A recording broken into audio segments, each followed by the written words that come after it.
My name is Father Frank. I'm a member of the Glen Mary Home Missioners.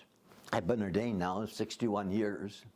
Have lived much longer than I ever thought I would, and am much happier than I ever dreamed I would be. I usually pray in this one chair in my living room. I live out in the country, and I ask the Lord, what do you want of me? What do you want me to do today? I'm yours. I learned that when I was in novitiate with Glen Mary 65 years ago. A little prayer. For you, O Lord, I do this, because it is your will, and your will is my will, and only joy and delight. And so I ask him, what do you want me to do today? So he directs me, and I follow. I don't tell him what I want to do or where I should be, but what he wants. And that's just a very comforting kind of way to surrender. Yeah, I've really been blessed with the Eucharist. And through the years, I've developed this practice of imagining myself in the upper room with Jesus and the disciples, and I think their families were there too with them. I hear his words, and then I say his words. This is my body, which will be given for you. This is my blood, which will be poured out for you. And then he says some words which are really, really challenging, but beautiful. Do this in remembrance of me. I think he's saying, when I give up my body, do that in my honor. Remember me when you do that, when you give up your life for others. And so that's the call I hear as a Christian, to live for others, not for myself. And it is an incredibly satisfying way for me to live. And I think for others, when I see others living for other people instead of for themselves, there's excitement and joy and fulfillment in their life. When I see them living just for themselves, their life starts to get smaller. When I retired, one fellow said to me, well, this is wonderful. Now you can do whatever you want to do. Kind of an invitation to focus on yourself. If you want to get up in the morning, get up. If you don't want to get up, don't get up. If you want to play golf, play golf. Just do what you want to do. And I said, holy fright, he's wishing me to have a small life. Not to have happiness, not to be fulfilled, but just to dry up like a fig.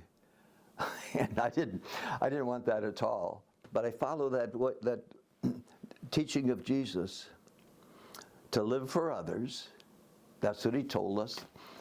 Love God with your whole heart, and then love everybody else as yourself. To love everybody and to serve them. That's what Jesus did. Jesus didn't live for himself. He lived for others. The Christian church wasn't started for itself. It was started for others. We as Christians, we're not called to be self-centered. We're called to live for others, to love others. My push within myself, because I'm selfish too, like everybody else, it's part of our nature, to push myself, to push me to go out for others, to see who needs me, where I could make life a little bit better, where I could bring some happiness, some joy. It's that Eucharist that says, do this in remembrance of me. Just like I did it, you're my follower, go ahead and do it. I I realized that my job is to treat others the way he did and to respect them. And that's the most important, I think the most important thing we humans can do for others is to respect them, whether they're wealthy or poor, whether they're part of the community or on the fringe of the community, to respect them. I learned that with other churches because when I hear people talking about other churches, often it's with a tone of putting down. And that's not Jesus. He wasn't that way. And judging and showing how they don't have what we have, putting ourselves up a notch and putting themselves down a notch. That's not Jesus. And so my role is to see what's the good and what's the grace, where is God with these people? How do they worship God? How are they called to follow Jesus? And that's just much more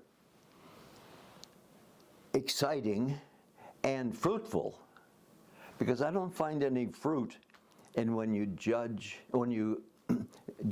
and then condemn. That's a human tendency, I know, but it just doesn't breed life. It just breeds death. Sometimes I'll go into a home and it's not kept, things are in chaos. I don't look at what's wrong. I look at what they're at and who they are and what they've been through, and try to understand that, and then see where I can step in and be a help to them. I started out down in Georgia, and I've always worked in places where there were very few Catholics, especially to start with. Like when I started in Cleveland, Georgia, the pastor, I got there, and he told me, now your job, Frank, is going to be to open a church in the county east of us. And there were a total of 7 Catholics in that county. 2 of them are refugees from Algeria that didn't speak English. 2 of them are teenagers, one of whom wanted to go to church, the other one didn't. And 3 women. And that was our church. But in Glen Mary, we don't look just on serving the Catholics, we serve the county. And so I got heavily involved in the county affairs and the community affairs, in working with other churches and reaching out to the unchurched. And so it was a great experience for me, and that's been my life.